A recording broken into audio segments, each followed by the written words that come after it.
Chavre, was macht ihr? How are you? I hope everyone is gesund, stark und freilich, begashmisch zu bruchnis. I hope everyone is healthy, strong, and happy physically and spiritually.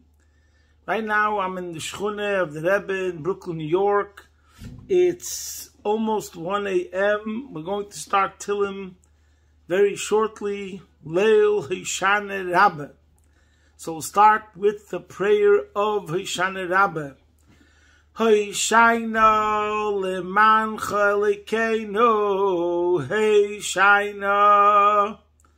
Hoshana lemancha b'reinu, Hoshana. Hoshana lemancha galeinu, Hoshana. Hoshana lemancha doshenu, Hoshana. Which means, bring us salvation for your sake, our God. Bring us salvation for your sake, our Creator. Bring us salvation for your sake, our Redeemer. Bring us salvation for your sake, our attender, or the one who searches for us. So it's Erev Shmini Atzeres and Erev Simchas Torah, and the Parsha Shavua is V'zeis HaBracha. So we're going to speak about Simchas Torah and Shmini Atzeres, mainly Simchas Torah, and the Parsha Shavua. Now, we mentioned already before that on one level, the central theme of all the holidays of Tishrei is the essence of a Jew. Rosh Hashanah brings out we're all united because of our essence, and we all equally accept Hashem as our King.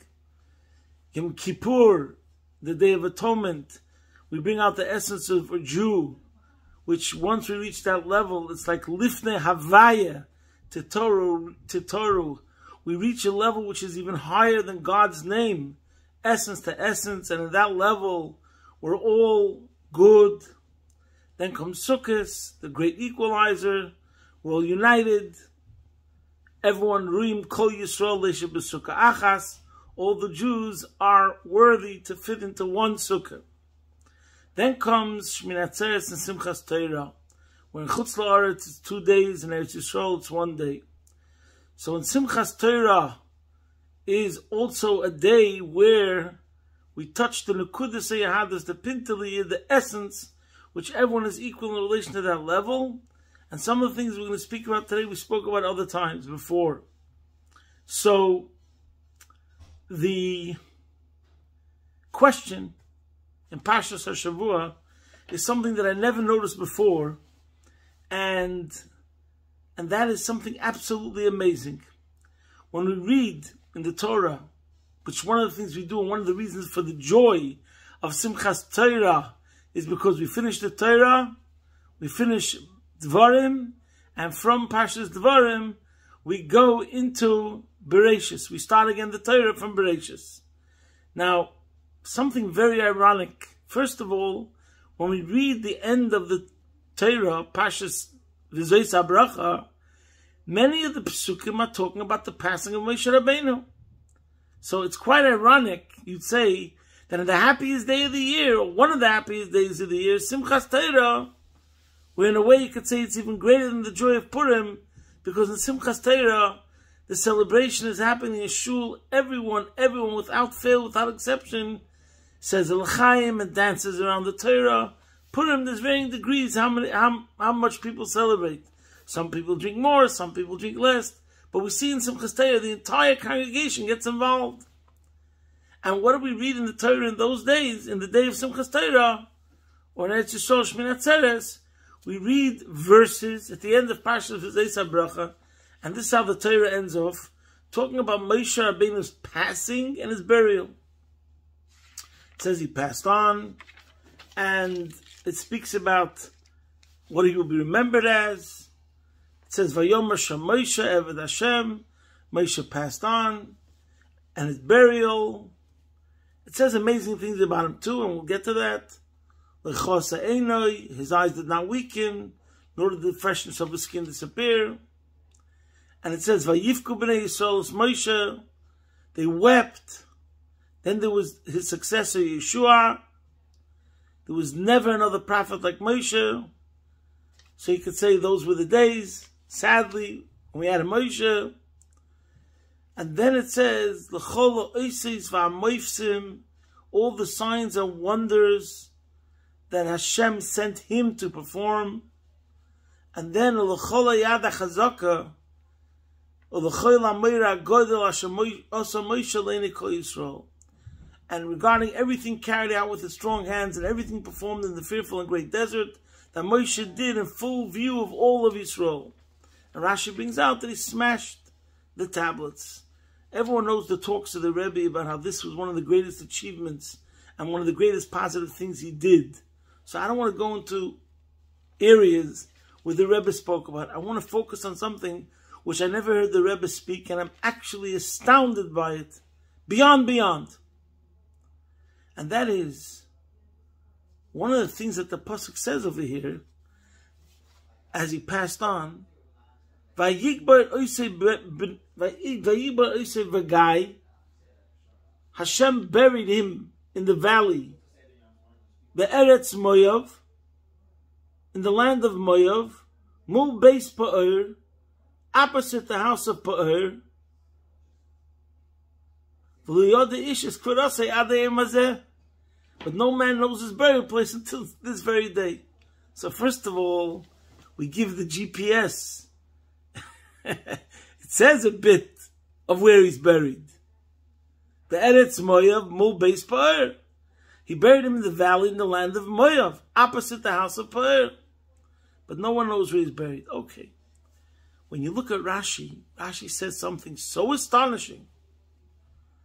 Opposite the house of Pa'or, it's a Gemara that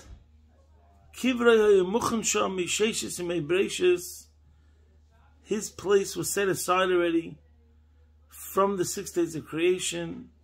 L'chaper al ma'aseh Pa'or, in order to atone for the sinful act of Pa'or.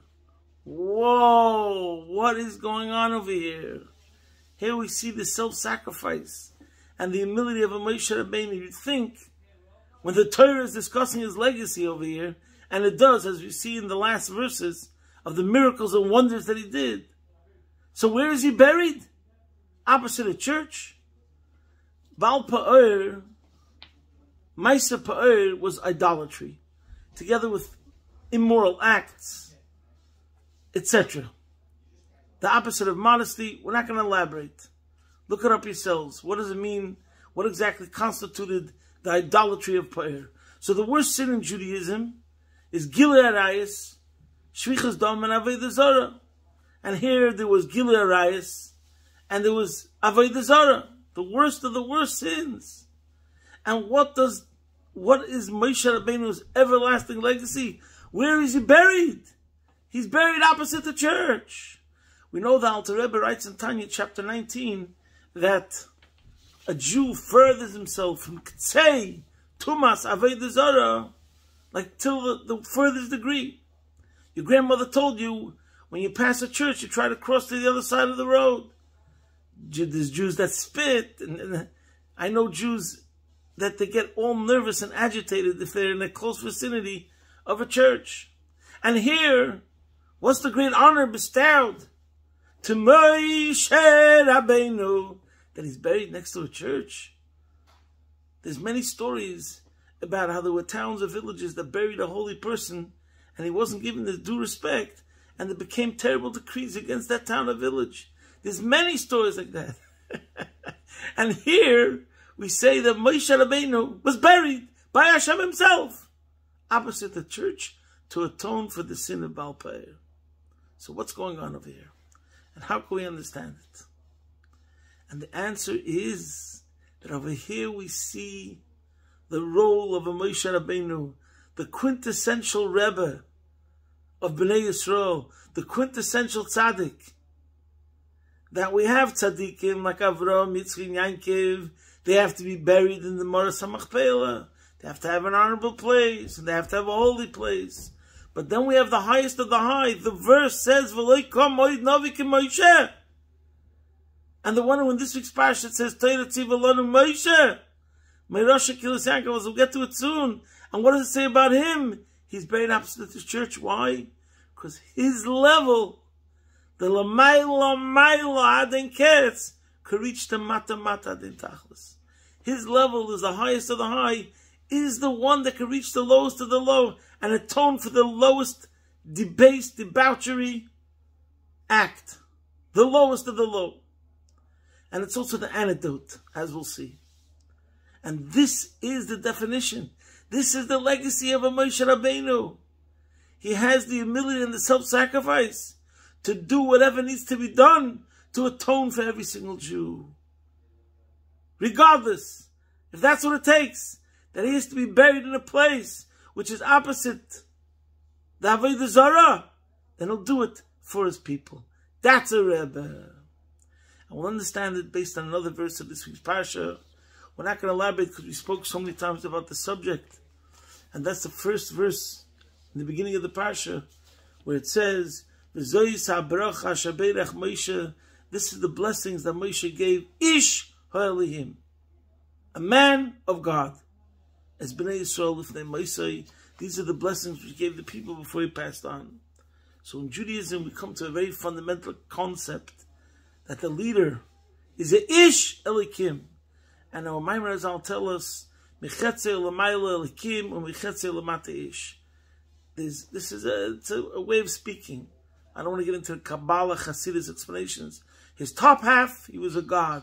And his lower half, he's a man. But the whole point is, he's a human being, made of flesh and blood, who feels pain, who cries, who laughs, who has empathy for the people, because he is from the people. He's a human being, he's a Ish. But he's a human being that God chose and gave phenomenal powers. And therefore he's called a Memutza HaMachaber, an intermediary which connects. That's the whole point. Only an Ish Elikim. He has one aspect, one dimension of his, that's a Ish, a human being.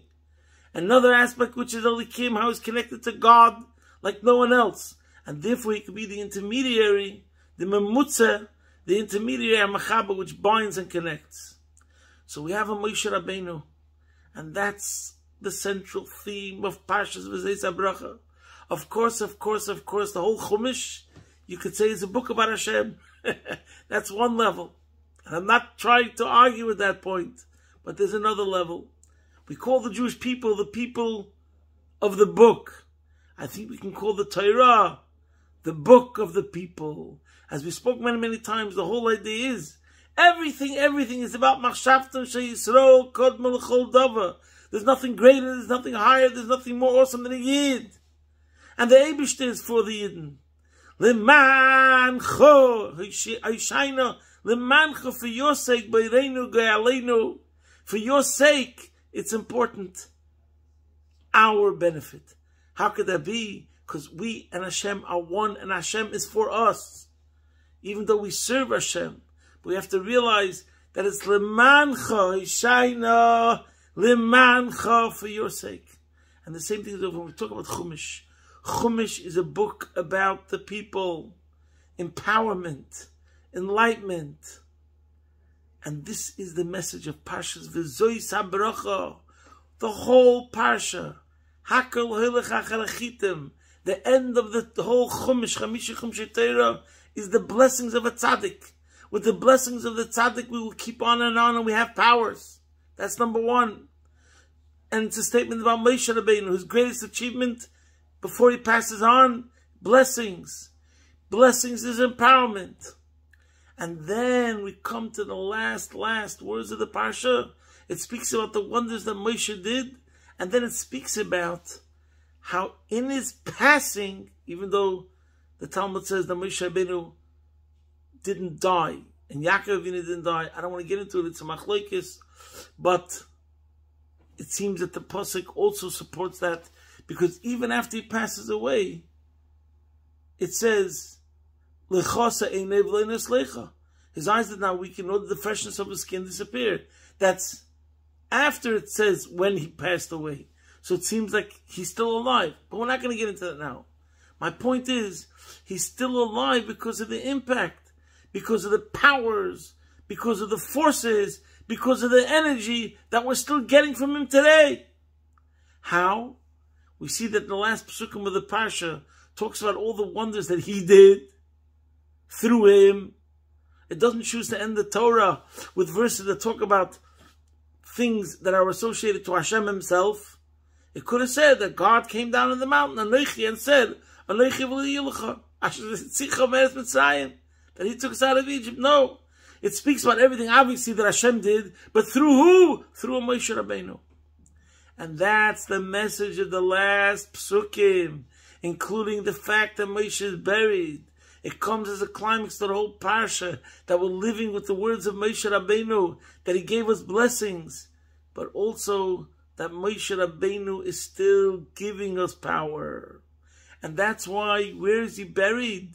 Even when he's buried, in his act of so-called passing, what's he doing? He's working for Am Yisrael. And he's buried opposite to the church, the Avodah Zarah, the idolatry, to atone for that sin. Now, we find, first of all, there's another pasuk in the parasha which is connected to Simchas Torah. We said we're going to talk about Simchas Torah, but we already spoke about this many times, so I'm not going to elaborate. And that's obviously the pasuk in this week's parasha, and we laid it on Simchas Torah because that's the whole point. Torah tziva lanu Moshe, Meirasha kilas Yaakov. We know the first verse that a parent is supposed to teach his child is this verse. And we emphasize straight away, Torah tziva lanu Moshe. The Torah that Moshe taught us is a Meirasha inheritance to the Jewish nation.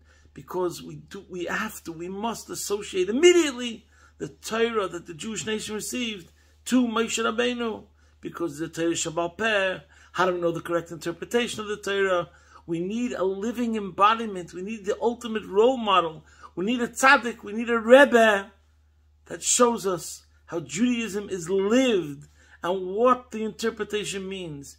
And therefore, again, in V'zeis HaBracha, in what we read on Simchas Torah, we read the first verse that every Jewish child learns. Torah tziva lanu Moshe, the Torah that Moshe taught us. And it's a Meirasha, and Meirasha means inheritance to every single Jew, because we're not talking about the Torah as the intellectual part of Torah. We're talking about Torah as godliness, as the covenant between Hashem and God, which is not about the intellect of Torah, but about the godliness in Torah, the likus in Torah. And that's why, interestingly enough, we see one of the customs of Simchas Torah. Usually we speak about the dancing in Simchas Torah, but we have to always add a chiddush. What do we see in Simchas Torah? Everyone gets an aliyah. Not everyone. That's the only day of the year. Whoever is in shul, the men, the boys, the children, kol ha'orim, they have an aliyah. Everyone gets elevated. An aliyah means they're called up to the Torah, but an aliyah means an ascent. Every single person becomes elevated and is called up to the Torah. Why? Because we're referring to the Torah Shebechsav, Chumash, which even someone who doesn't understand the translation of the words is still fulfilling something by reading the words, because in Torah Shebechsav, everyone is considered equal because of the special level of godliness that's in Torah Shebechsav, and that makes everyone equal, from the rabbi, the treasurer, the president, the children. Everyone's the same level. No matter how unlearned you are also called to the Torah, because we're tapping into the essence of the Torah, which is connected to the essence of the Jew, which is connected to the essence of Hashem. A 5-year-old child, a 3-year-old child, a 6-month-old baby, and a 75-year-old venerable sage are all on the same level of a Jewish soul. Torah tziva lanu Moshe, Meirasha Kihilas Yaakov, to the entire congregation.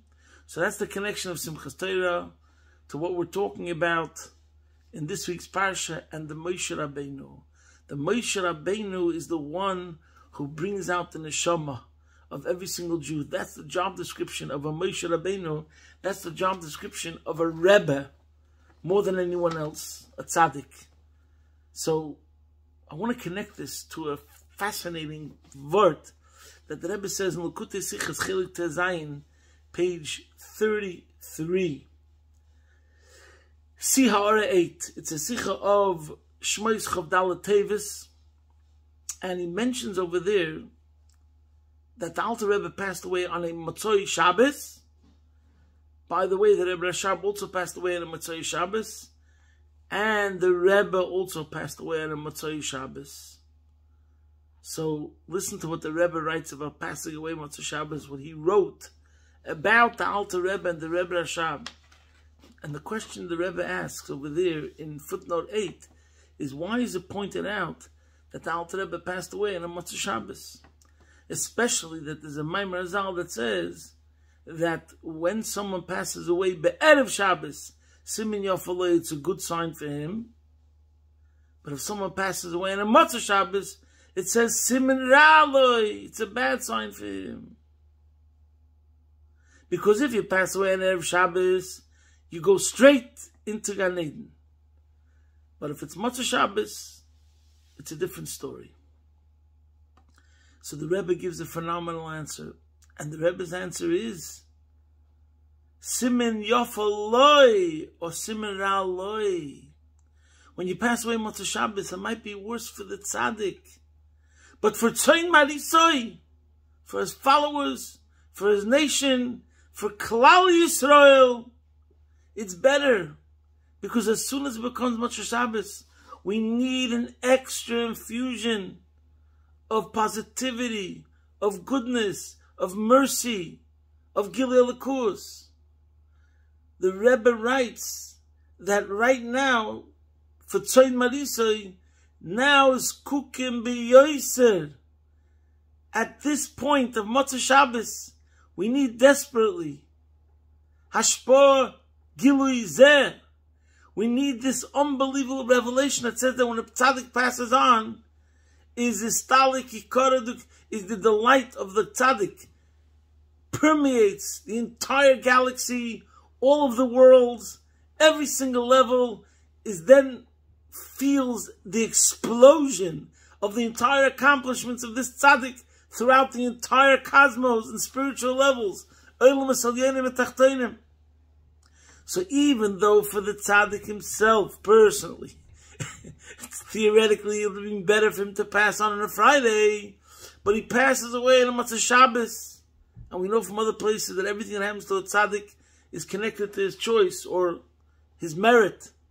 He passes away on a Motzei Shabbos ultimately because he lives for others. He lives to bring benefit to others. Even in his passing, he doesn't think about himself. He thinks how he could better his followers. Because now the rest of the Olamis, Gan Eden or whatever, the Neshama Yisera goes away. So now this tzaddik is going to bring benefit and help everyone in Gan Eden and whatever through his passing away, Dafkan and Motzei Shabbos. So that's an example we see, and we think about it. It gives you such a tremble of how we have to feel indebted to the Rebbe, to the tzaddik, that even in his passing, he doesn't think about himself whatsoever. You think, could he ever choose something for himself? I don't want to, for lack of a better word, even though we say they don't die, could he die in peace? He's not dead, but I'm saying the answer is no. It's never about him. It's never about what's better for him. It's always, always, always what's better for the people. And obviously, these are the greatest tzaddikim, and I believe in the end what they do better for people shows how they're on the highest level. And the same thing is true over here with Moshe Rabbeinu. He doesn't have to have the honor that he chooses to be in a nice place, in an honorable place, Mizr Zayt, Harazeisim, Moritz HaMachpelah. No. Where is he buried? And the verse itself says it. He's buried, Mol, Beis, Pa'ar. And why? To bring benefit over there. And the lesson is, number one, that Moshe Rabbeinu, the tzaddik, for a chassidus means learning the chassidus of this tzaddik, learning his Torahs, learning Likutei Sichos, following on his ways, learning Rambam. That is the antidote to Avodah Zarah. There's connection and disconnection. There's decadence and there's morality. And being connected to the tzaddik,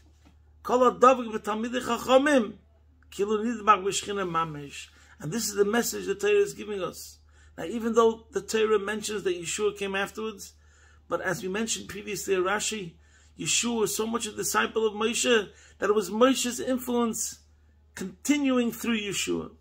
And the same thing we have to know, every single person has to have Aseh L'cha Rav. You have to have someone who's your moral, spiritual guide, teacher and leader. And this is the message that we take on Simchas Torah. Someone who could reveal your neshama. And that's what the Rebbe explains in the Maimon of Atat Tetzaveh, that the job description of a Rebbe is to reveal the neshama of every single Yid. And that's what Simchas Torah is about. And I'll just finish with two stories. One story is a story with the Rebbe, the Mittel Rebbe. His Chassidim were completely into Chassidus, and the Mittel Rebbe, the second Lubavitch Rebbe, poured and poured and poured Chassidus. So just to give you an image of the sort of Chassidim Mittel Rebbe had, there's a story that there were 2 or 3 of them that were reviewing a discourse that the Mittel Rebbe had said, and they were so caught up in reviewing this Chassidic discourse, they were talking about it on the street, and it began raining, and they jumped into the nearest building, and they realized they jumped into a church. So they came to the Mittel Rebbe, one of them at least came to the Mittel Rebbe and asked for a tikkun, and he told them the story was that they were reviewing Chassidus, and they jumped into a church, and they brought Chassidus, the highest of the high, the secrets of the Torah, into a church. And when the Mittel Rebbe heard it in this private audience to the Chassid, he began laughing from joy that his Chassidim was so immersed in this thought, in the depth of Teres Chassidus, that they didn't even realize that where they jumped into. And the Rebbe says, when he says the story, I think it's Parshas Vayetze, Tavshin Yutes, the Rebbe says the laugh of the Mittel Rebbe was able to atone and take care of the whole problem. This was also one of the job descriptions of Rebbe starting from the times of the Baal Shem Tov, that they were able to make tikkunim. If there was a person who'd sinned or did something wrong, they went to the tzaddik, and the tzaddik gave the person the guidance how to atone. So in this case, the Mittel Rebbe's laugh washed away, purified, atoned the problem that they had brought Chassidus into a church. Similar to the story over here, it's the Rebbe, the Moshe Rabbeinu, and precisely a Moshe Rabbeinu that could be the antidote to the idea of the idolatry, both in the sense that it prevents such a lifestyle, but also that it atoned for those Jews that had acted over there, as Rashi says. There's another story which is a phenomenal story, and I don't know if I ever said it before. You should watch it. There's an interview on Gem Media with the Rabbi Biderman, and it concerns a very famous person, and that is Viktor Frankl. Viktor Frankl was a very famous psychiatrist who wrote a book, Man's Search for Meaning, that became a bestseller. He used to give a donation to Chabad of Vienna, Chabad of Austria.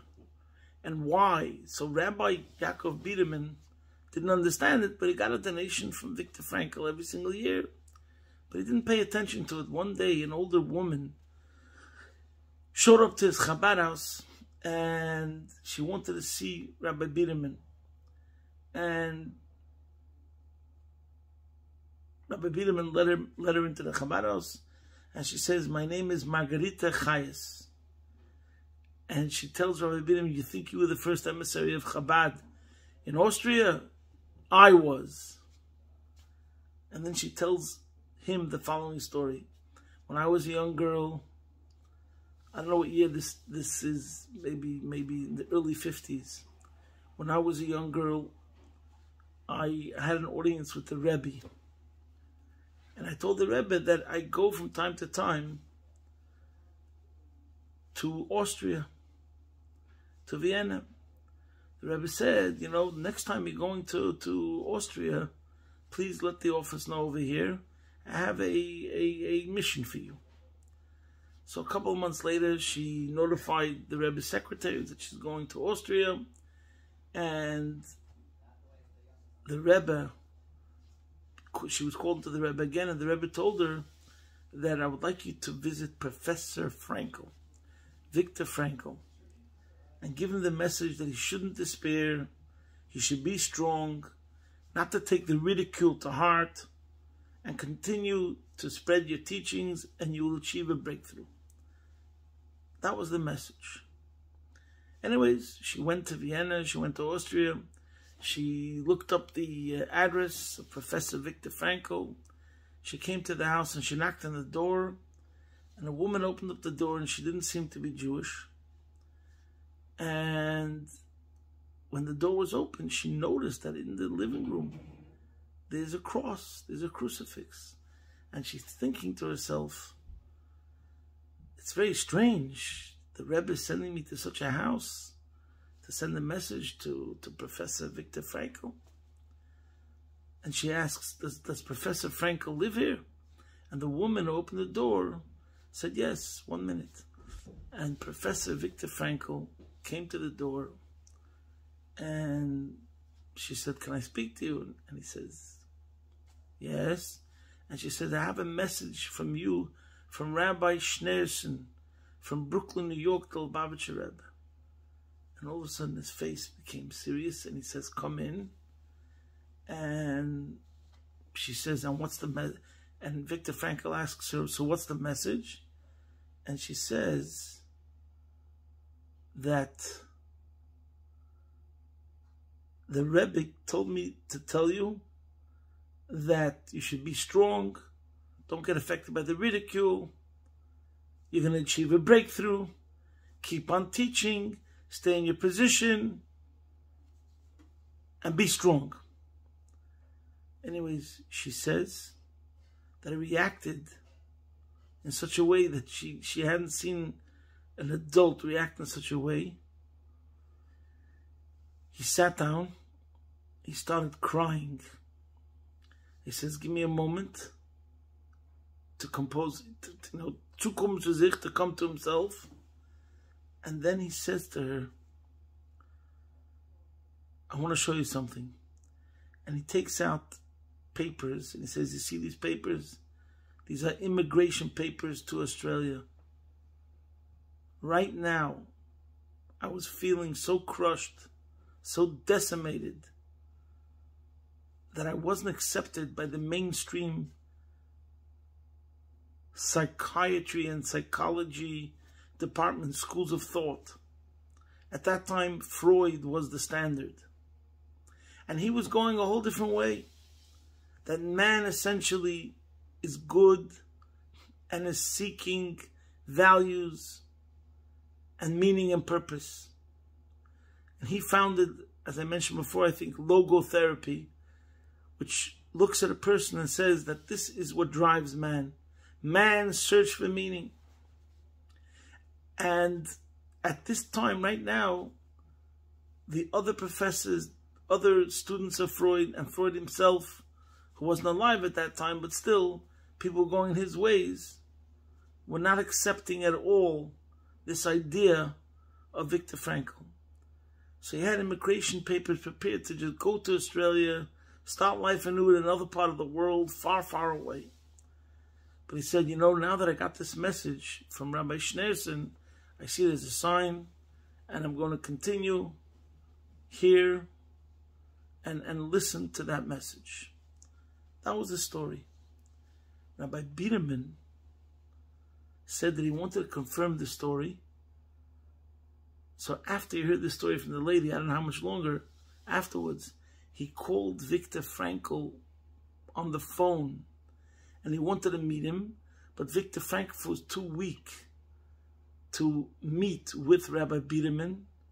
So Rabbi Biderman said that he heard the story, he wants to confirm it, and he asked Viktor Frankl, does the Lubavitcher Rebbe mean anything to you? So Viktor Frankl said, of course. And he said these words in German. I owe him a great deal. I respect the Rebbe greatly. He helped me at a very critical moment. That's the way Rabbi Biderman says the story. And those are the words that Viktor Frankl told Rabbi Biderman. And that's the story. Now, to me, what I find amazing about the story, by the way, Viktor Frankl was in a concentration camp. He had a Jewish wife, and they were murdered. I don't remember if he had any children. And he remarried a Gentile. I think, by the way, there was someone who looked into his life and he put on tefillin every day and he found his tefillin. Don't quote me on this, but look into it. But what's amazing about the story, and here you see the koyach of a Rebbe. The Rebbe, the Moshe Rabbeinu, is able to bypass the cross, the crucifix, and the fact that he's married to a Gentile. And here's a Jew in anguish who has a message to give to the world, a powerful message that's going to bring benefit to millions. This book is a very famous bestseller. It's been translated in tens of languages. And the Rebbe felt that this message was very important for mankind. And a Yid, the Jew, was the one who was going to bring this message to the world. So the Rebbe, the koyach of the Rebbe, the Moshe Rabbeinu, the etzem of the Rebbe's neshama, could reach out and bypass, penetrate, pierce whatever barriers are in the way, even a crucifix, even a Baal Pa'er, and go into that situation and bring light and arouse it and stimulate it and produce the greatest empowerment and message and positivity that the world needs. The Eibishter should help. As we say on Hoshana Rabbah, everyone should have a good kvittel. This is a day which we have the chsima, the final chsima. Hoshayno leman choelikeinu. Hoshayno, with the ultimate Hoshana Rabbah, the great salvation.